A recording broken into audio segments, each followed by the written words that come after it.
Back to the Penguins, played New Jersey the other night. More absentees, Armstrong out with the flu, and Beach, who we picked up on waivers, couldn't get into the country. Stuck in Toronto, couldn't get his visa to come into America. That meant Orpik playing as a forward because we sent back Brent, Menard and Stone back to Wilkes-Barre.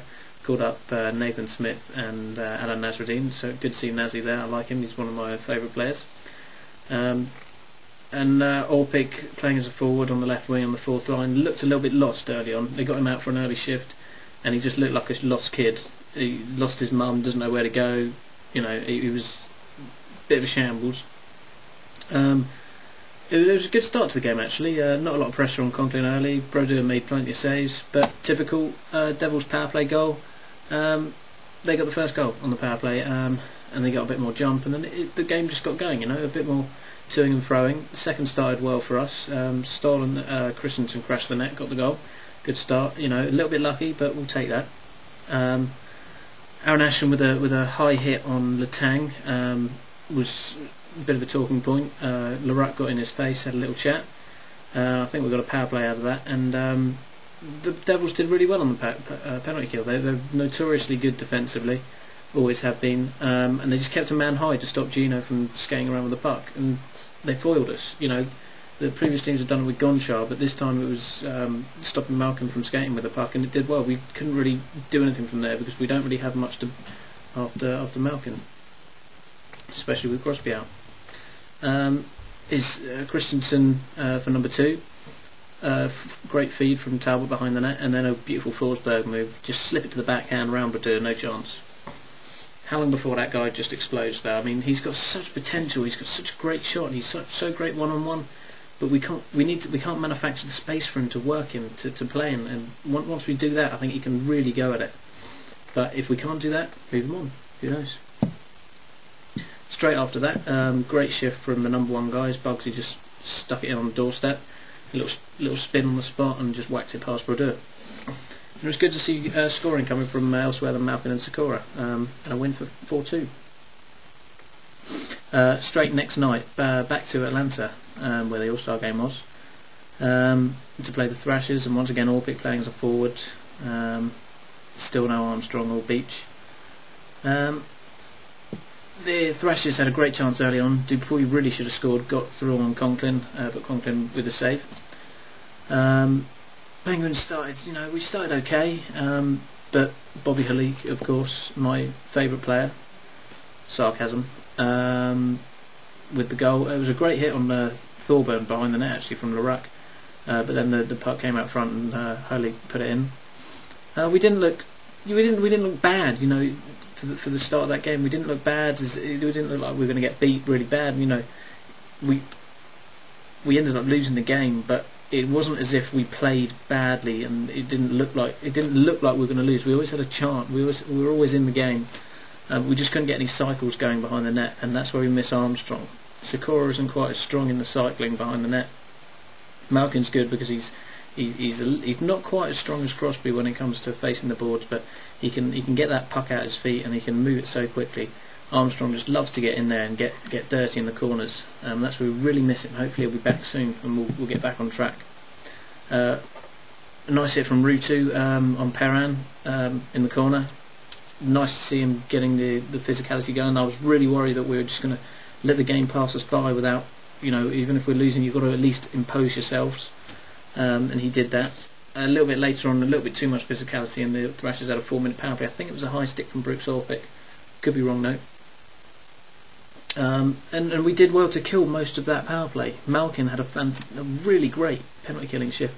Blocked a shot and it was all over Kovalchuk at the point. Just wouldn't let him get a shot away. But Kovalchuk just kept playing shift after shift after shift. 3.5 minutes he played before he smashed in that power play goal.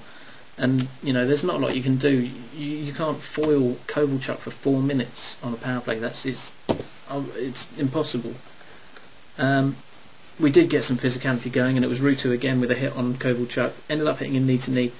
I don't think it was an intentional knee. Kovalchuk getting out of the way. What can you do? Once you've you know gone to make the hit, you can't pull out. If you pull out, you're going to probably hurt the guy more. You're going to hurt yourself or something like that. and he got 5 minutes for kneeing, five for fighting because McCarthy attacked him. He didn't get his gloves down. He didn't want to fight. He basically covered up. You know, okay, he sort of incited it by making the hit on the star player, but he didn't drop the gloves. He didn't fight. They gave him 5 for fighting, 5 for kneeing, and a game misconduct. Obviously, if you get a major penalty for kneeing, you get a game misconduct, but it's bloody ridiculous. I mean, the referees could have given him 2 for kneeing and given him that 5 for fighting. That would have evened it up. There'd be no power plays for either team, which probably would have been fair. McCarthy jumps him, gets 2 for instigating, 5 plus 10 for fighting. They get a 3-minute power play. Oh, it's absurd. The referees just made a... Oh, I'm not even going to talk about it. It's absolutely ridiculous. Anyway, you know, it didn't really change much. It just meant that we were down on the forward. Conklin stood on his head for quite a while the Thrashers pinned us back, and eventually they got through and scored 4 on him, and we changed up and got Sabrin in the net. While we were on the penalty kill, actually, Malkin had a great chance, skated through a few players and was stoned by Lettinen, who had a great game actually. He was really unlucky not to have a shutout, but Whitney, well actually, I mean the goal by Smith could have been given.